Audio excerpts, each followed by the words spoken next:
Hello, I'm Matt Galloway, and this is the Current Podcast.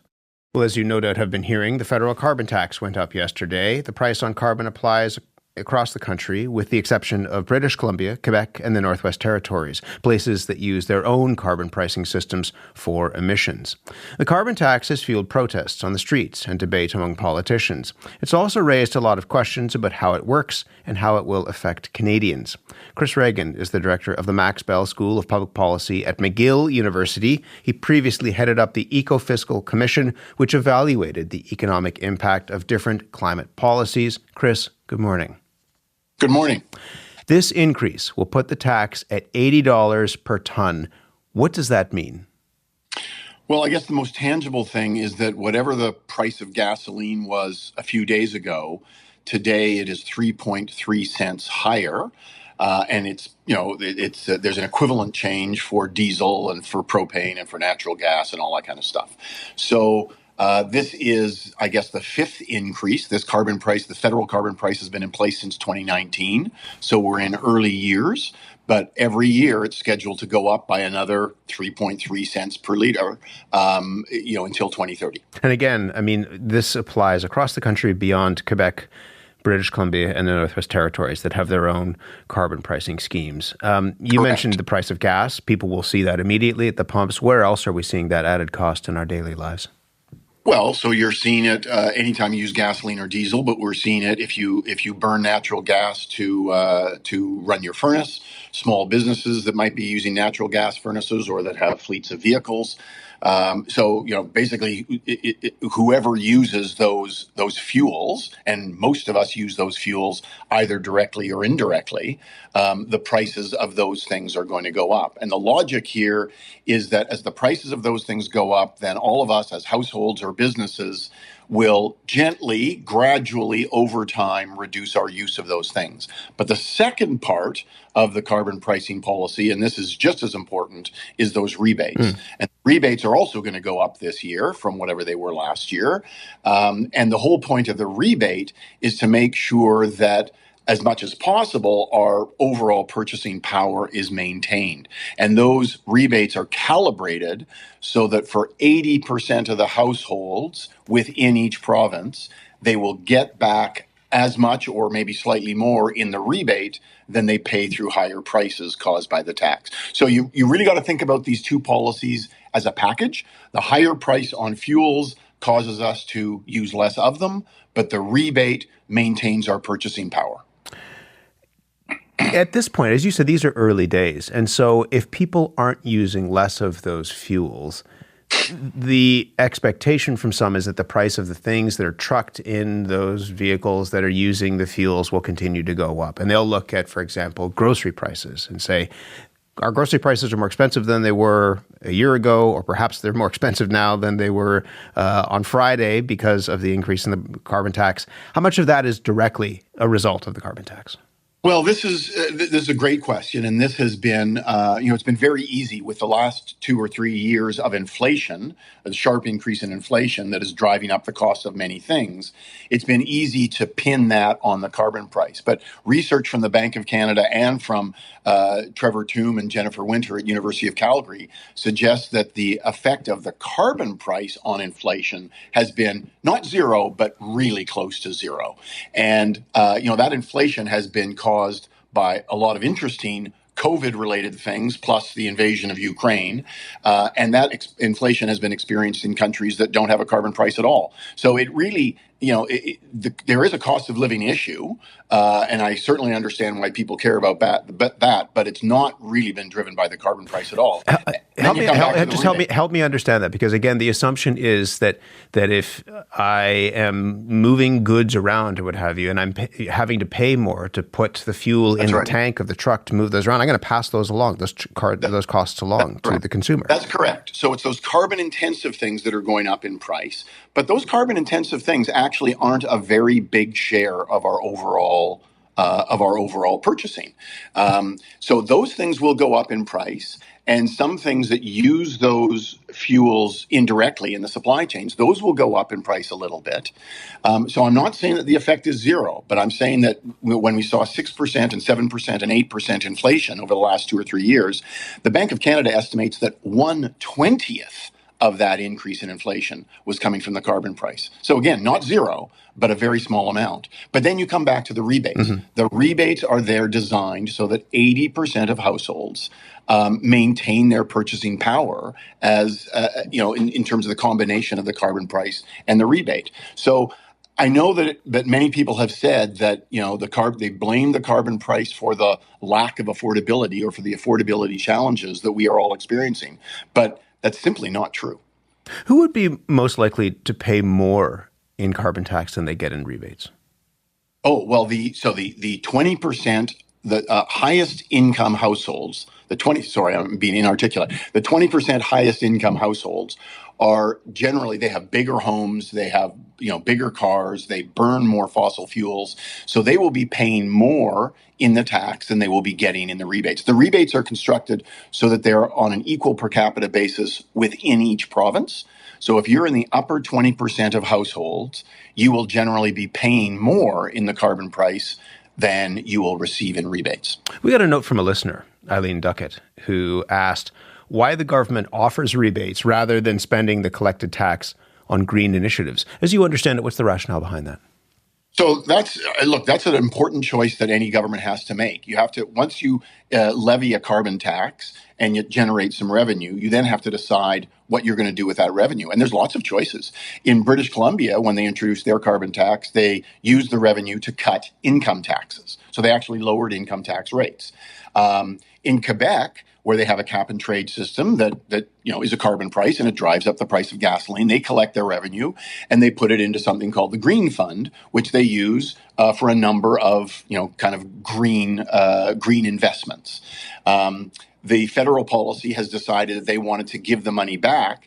I think this was actually a good decision on the part of the federal government, because I think what they wanted to avoid was being accused of taking the money out of provinces and taking it to Ottawa, because this is what happened when the National Energy Program was introduced in the 1980s. And that was very unpopular, especially in Western provinces. So when the Liberal government introduced their carbon pricing policy, they said, look, we're only going to put the carbon price in place if you don't have your own carbon price in place. And BC and Quebec and Northwest Territories has their own. And even if we do put the federal price in your jurisdiction, we will guarantee that all the revenue stays within your province. So that was a political decision made. But I also think it comes right to the affordability issue, which is that for 80% of the households, this isn't going to make you worse off. And for the lowest income households, they will actually receive more in the rebate than they will pay in the carbon price. Why did you call it a dumpster fire?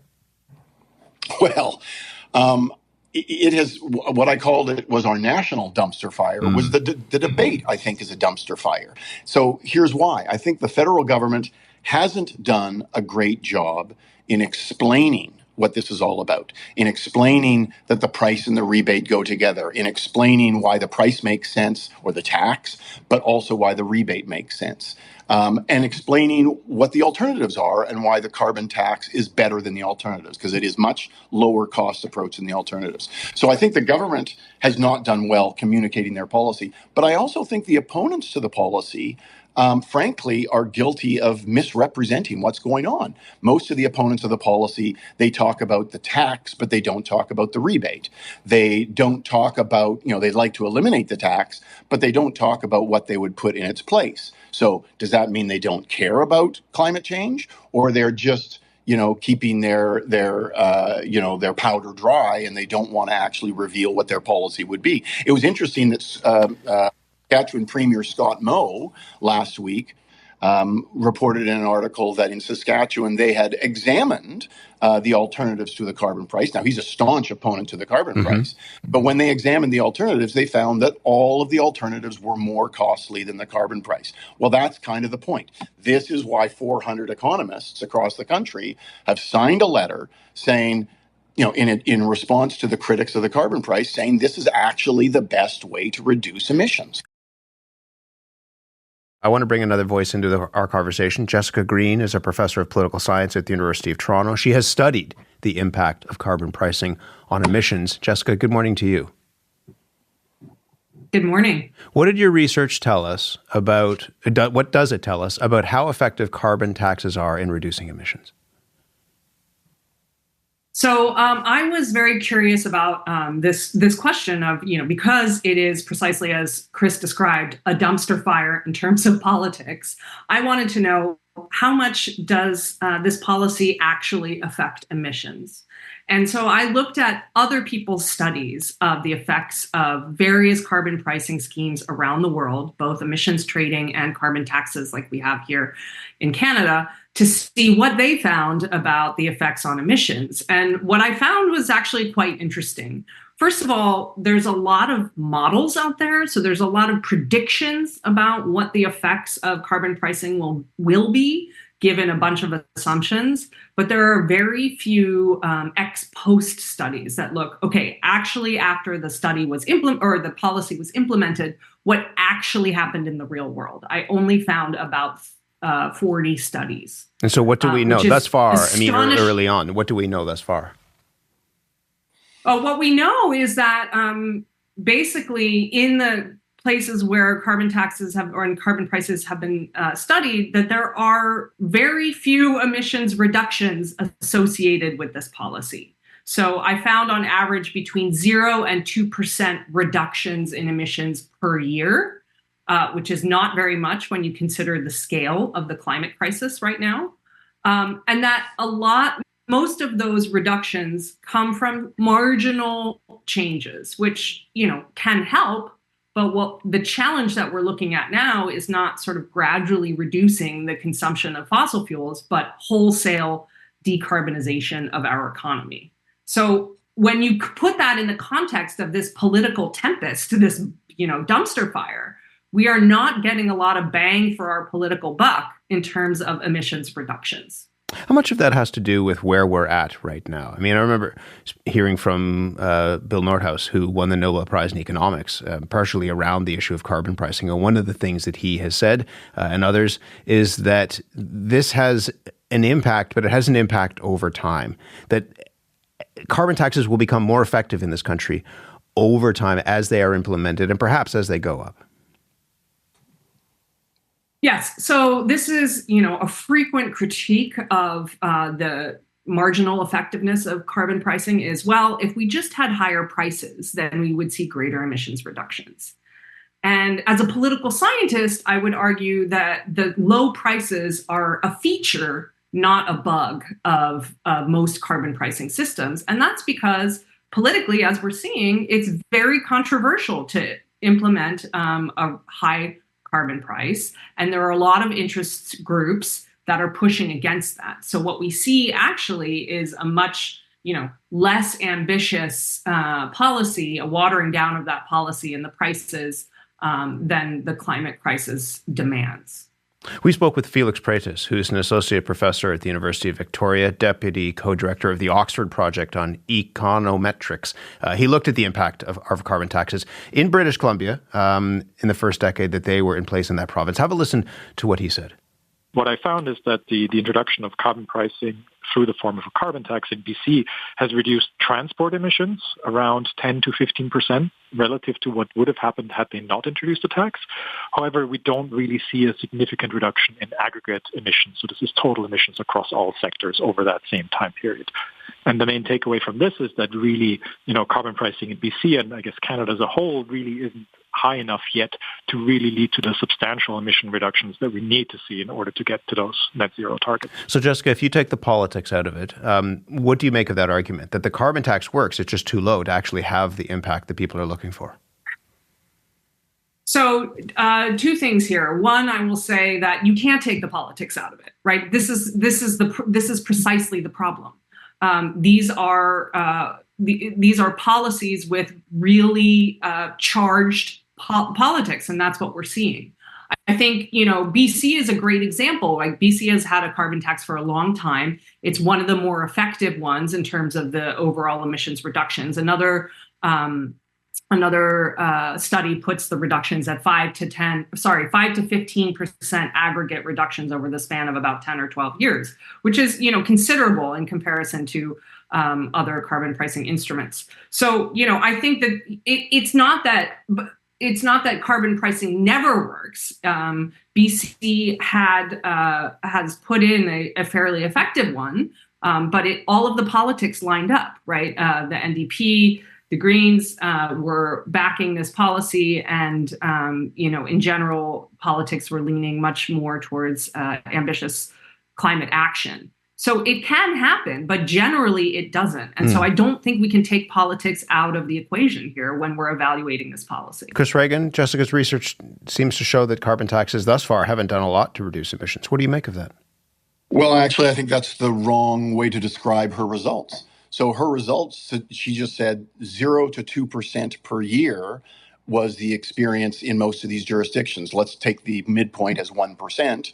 1% per year to come from the first few years of a carbon price is actually pretty good. And 5 to 15% over 10 years in BC is about 1% a year. If we can get emissions reductions from the carbon price down by 1% or 1.5% per year, and I think that amount will go up as the price rises, I think actually that's what we should be expecting. I don't think anybody should expect a carbon price to generate dramatic reductions in a short period of time. It is actually designed to generate exactly what Jessica said, marginal reductions. The three of us on this call will all respond in slightly different ways to the carbon price, but it will change our behavior bit by bit over time. We're playing a long game here. We're trying to reduce emissions in a very significant way over 10, 20, 30, 40 years. And I don't think anybody's arguing, by the way, that the carbon price is the only policy we need. But it's interesting that the Canadian Climate Institute last week or 10 days ago came out with a report that said the industrial plus the consumer carbon price in Canada is projected to explain a little bit under 50% of emissions reductions up until 2030. Well, that's pretty good. And if you want to eliminate the carbon price, well, then you have to replace it with something else. And here's again where the economists are going to jump in and say, well, if you're going to replace it with something else, is that something else going to be more expensive? And it probably is. Jessica, I heard you in the background there. Go ahead.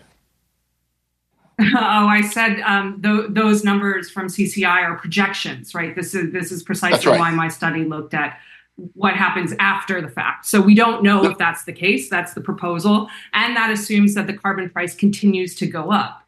I think, correct. I think, Matt, to answer your question, I mean, we have to take this in a larger context of, 1% per year, sure, it ain't bad. But again, let's go back to the question of your emissions reductions bang for your political buck. We have conservatives are. Well, I was just going to say, just in the 90 seconds or so that we have left, given that, and given, to your point, you can't separate the politics from this. How do you go about, is there a more effective way of reducing carbon emissions than carbon taxes?